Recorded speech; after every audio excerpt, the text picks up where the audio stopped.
হুজুর পাক সাল্লাল্লাহু আলাইহি সাল্লাম বলেন, ইজা ওয়াকাফাতিল মালাইকা,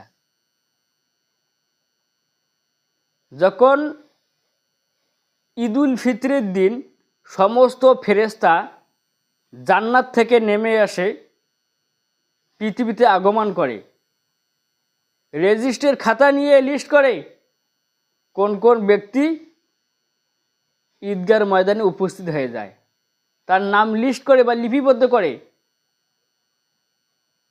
আর রাস্তায় মোড়ে মোড়ে দাঁড়িয়ে থাকে, ফেরেশতাগুলো রাস্তার মোড়ে মোড়ে দাঁড়িয়ে থাকে, আনাসে কানাসে দাঁড়িয়ে থাকে, আর বলে ফালা দাও, তোমরা দ্রুত গতি এগিয়ে চলে যাও, ঈদগার ময়দানে চলে যাও, তাড়াতাড়ি চলে যাও। ইয়া মাশারাল মুসলিমিন ইয়া রব্বিল করিম, হে আল্লাহর বান্দারা, তোমরা দ্রুত গতিতে নামাজের মাধ্যমে এগিয়ে যাও, ঈদগার ময়দানে চলে যাও, সেখানে নামাজ পড়তে যাও।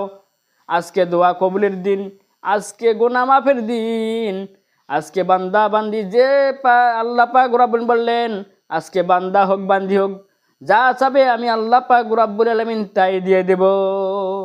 দীর্ঘ 1 মাস রমজান মাসের রোজা রেখেছে, আজকে গুনাহ মাফের দিন, আজকে বান্দা বান্দি যা চাবে আমি আল্লাহ পাক রব্বুল আলামিন তাই দিয়ে দেব। কত সুন্দর কথা ভাইরা আমার। আজকে তার প্রাপ্য বুঝিয়ে দিবে। আর সৌমুলিয়া নাজিদি বিহি, আল্লাহ পাক রব্বুল আলামিন আজকে নিজের হাতে প্রদান করবে। জোরে বলেন সুবহানাল্লাহ। কত সুন্দর কথা ভাইরা আমার।